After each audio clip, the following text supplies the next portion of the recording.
बुलढाणा जिल्ह्यातील नागरिकांमध्ये केस गळण्याची समस्या समोर आलेली आहे आणि ही समस्या जितकी गंभीर आहे तितकीच कुतूहलाचा विषय बनलेला आहे। आणि या समस्येवर महाडचे पद्मश्री डॉक्टर हिम्मतराव बावस्कर यांनी संशोधन केले आहे। या संदर्भात बोलण्यासाठी स्वतः डॉक्टर बावस्कर आपल्या सोबत आहेत। सर नमस्कार। सर, बुलढाण्यातली समस्या सगळे महाराष्ट्र जाणतोय, काय नेमकी ही समस्या आहे आणि याच्या मागची कारण काय आहेत नेमकी? हे बघा, बुलढाण्याचे पेपर मधली बातमी मी वाचली होती, कारण बुलढाणा इथून 700 किलोमीटर दूर आहे।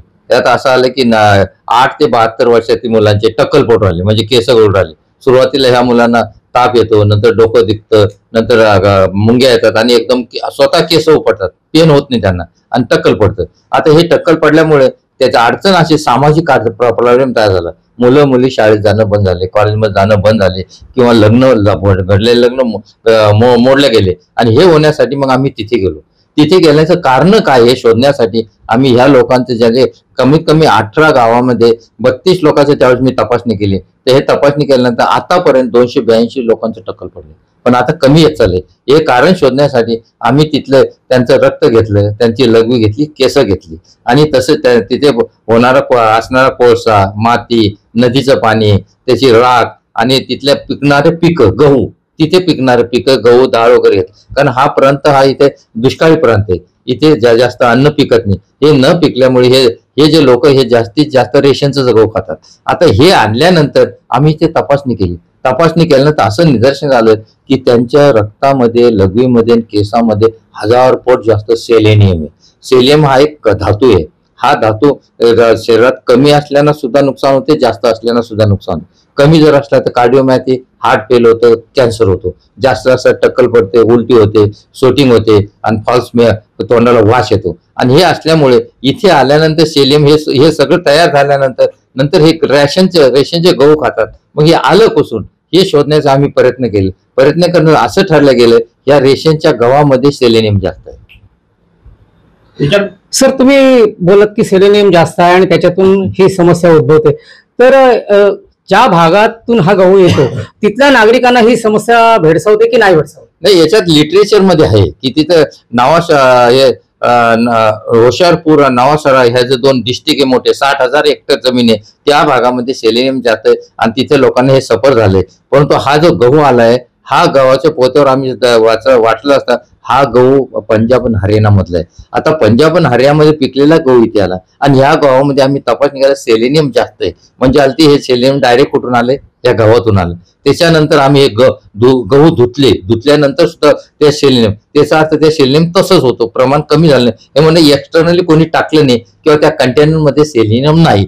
मग सेलेनियम आलं कुठं, पंजाब आणि हरियाणा मध्ये आले। मग त्याचा आम्ही डिटेल स्टडी केला की पंजाब आणि हरियाणामध्ये कुठून आलं। आता पंजाब आणि हरियाणा हा जो प्रांत आहे हा हिमालयाच्या बाजूला शिवालिक जे रेंज, माउंटेन रेंज आहे त्याच्या पायथ्याशी, आणि या शिवालिक माउंटेन रेंज मध्ये पावसाळ्यामध्ये झरे येतात आणि या रॉक्स मध्ये सेलेनियम जास्त आहे। त्या झऱ्याचं पाणी या जमिनीमध्ये पसरलं पंजाबमध्ये आणि ते सेलियम त्या जमिनीमध्ये जमा होतं आणि उन्हाळ्यामध्ये रॉक्स बंद होतात। आणि ह्या इथली जमिनीचं पाणी खूप वर आहे आणि सेलियम जास्त असल्यामुळे ह्या भागामध्ये काही जमिनीला त्यांनी फेन्सिंग केलंय, इथे गहू लावू नका।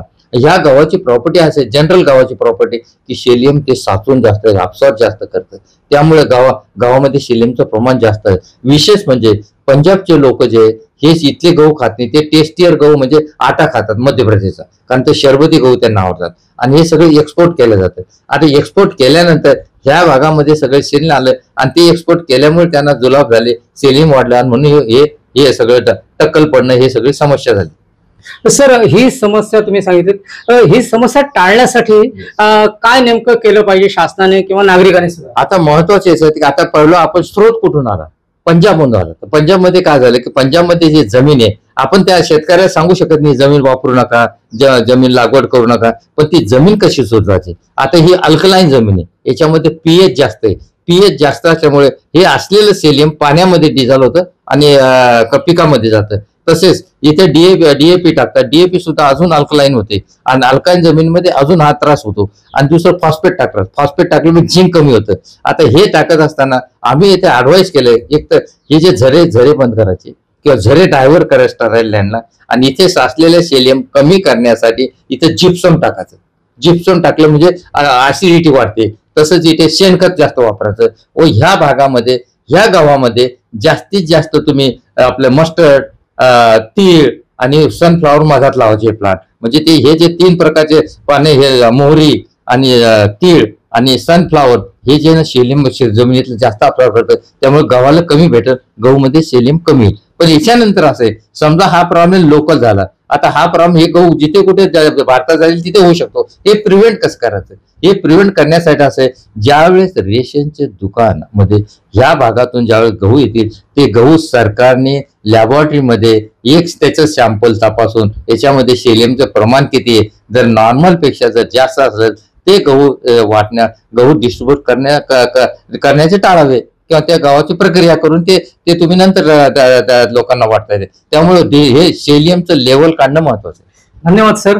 जर या संपूर्ण देशभरात ही समस्या उद्भवू शकते, जी सध्या बुलढाणा जिल्ह्यामध्ये भेडसावते आहे, त्यामुळे सेलिनियमचं प्रमाण पाहूनच या गव्हाचा पुरवठा संपूर्ण देशभरात केला पाहिजे, असं म्हणणं डॉक्टर बावस्कर यांचं आहे. प्रफुल्ल पवार, G24 तास, रायगड.